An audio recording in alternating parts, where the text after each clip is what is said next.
الحمد لله رب العالمين والصلاة والسلام على رسوله الكريم وعلى آله وصحبه أجمعين أما بعد فأعوذ بالله من الشيطان الرجيم بسم الله الرحمن الرحيم ذلك الكتاب لا ريب فيه هدى للمتقين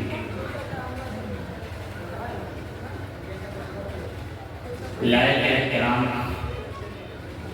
اسٹیج پر جلوہ افروز موقر و معذب علماء کرام دانشوران قوم ملت،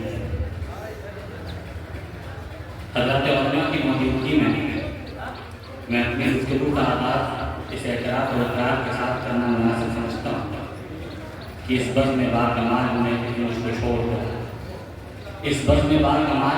مجھ کو چھوڑ کر ہر شخص لاجواب ہے، ہر فرد بے مثال ہے۔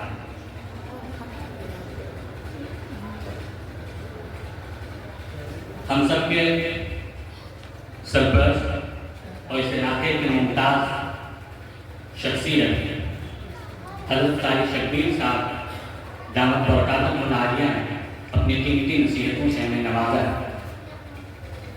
چونکہ میرا تعلق مدرسہ اسلامیہ شریف خربارہ سے رہا ہے اور میں نے اپنا تعلیمی سلسلہ وہاں سے متعلق رکھا، اس لیے میں چاہتا ہوں کہ حضرت دامت برکاتہم کی اجازت کے ساتھ اپنی بات شروع کروں۔ حضرات، یہ موقع بہت تفصیل کا نہیں، ہم سب کے سامنے قیمتی اور اہم ترین باتیں آ چکی ہیں۔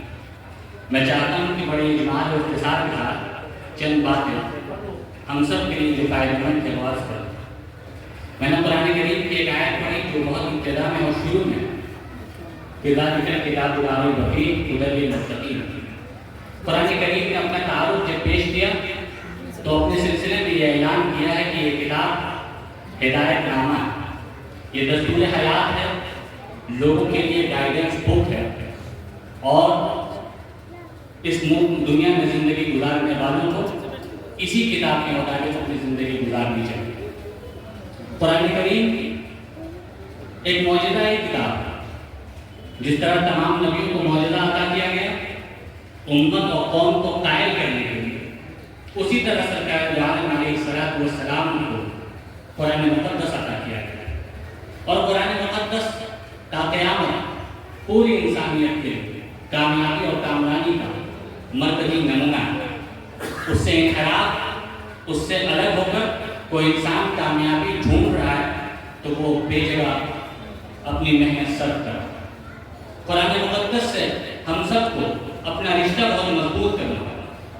قرآن کریم کے سلسلے میں اللہ کے رسول علیہ السلام کا یہ ارشاد بہت مشہور و معروف ہے کہ خیرکم من تعلم القرآن وعلمہ۔ یہ قرآن کی اہمیت ہمارے سامنے اس سے واضح ہوتی ہے کہ سرکار دو عالم علیہ السلام نے فرما دیا کہ قرآن کریم کو پڑھنے اور پڑھانے والا، اس کو سیکھنے سکھانے والا، اپنے پاس رکھنے والا اور دوسروں تک منتقل کرنے والا بہتر ہے اور سماج میں بہت اچھا ہے۔ اسی طرح ایک موقع پر سرکار دو عالم علیہ السلام نے اپنے امت کو وصیت کرتے ہوئے ارشاد فرمایا کہ میں نے تمہارے درمیان دو چیزیں چھوڑی ہیں، ایک قرآن کریم اور دوسرا اپنا طریقہ۔ ان دونوں پر اگر تم قائم رہو گے اور جمے رہو گے تو تم ہدایت پر رہو گے اور سیدھے راستے پر رہو گے، اور اگر ان دونوں سے تم نے انحراف کیا تو تم کامرانی سے محروم ہو جاؤ گے۔ دنیا کی نجات اور اخروی کامیابی دونوں قرآن کریم میں مضمر ہے۔ ہم یہ دیکھتے ہیں کہ ہم میں سے سب لوگ دنیا کی جدید ٹیکنالوجی سے فائدہ اٹھا رہے ہیں۔ AI کا نظام وجود پذیر ہو گیا، دنیا میں اسپیڈ کے ساتھ ترقی ہو رہی ہے اور لوگ چاند تک آسانی سے سفر طے کر رہے ہیں، دریاؤں کی گہرائی ناپی جا رہی ہے، سمندروں میں مچھلیوں کی طرح تیرنے کے انتظامات کیے جا رہے ہیں، اور آسمانوں میں پرندوں کی طرح انسان توڑ رہا ہے۔ لیکن پوری دنیا اس بات پر متفق ہے کہ ابھی بھی انسانوں کو شریک انسان کی طرح زمین پر چلنے کا سلیقہ نہیں آیا۔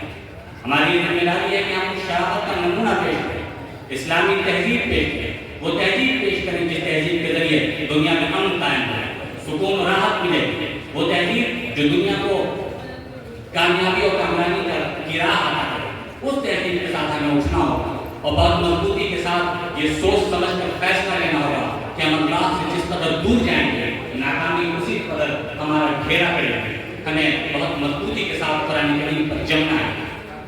یاد رکھیے قرآن کریم کے سلسلے میں جب آپ غور کریں گے تو آپ دیکھیں گے لسانیات پر جب آپ مطالعہ کریں گے تو آپ حیران رہیں گے کہ قرآن کریم 14 صدی پہلے نازل ہوئی اور آج تک اس کے اندر جدیدیت باقی ہے. اس کے نظام میں کوئی تبدیلی آپ محسوس نہیں کریں گے. آپ کو یہ محسوس نہیں ہوگا کہ وہ قدیم زبان ہو گئی. آپ دیکھیں آج سے 50 سال پہلے کی تحریریں اردو کی پڑھیں, 100 سال اور 150 سال پہلے کی حضرت نانوتوی کی تحریریں پڑھیں, آپ محسوس کریں گے کہ اس کو اردو زبان میں ذرا قدامت آ گئی ہے اور جدید دور کے لوگ دوسرے انداز سے اپنی زبان میں ہوتے ہیں. آپ دیکھیں اس ملک میں ایک دور وہ تھا جب ہر شخص فارسی زبان استعمال کرتا تھا. فارسی زبان سرکاری زبان تھی, فارسی زبان لوگوں کے استعمال میں تھی, لوگ لکھ رہے تھے اور پڑھ رہے تھے اور بول رہے تھے. لیکن آج فارسی زبان ناپید ہے.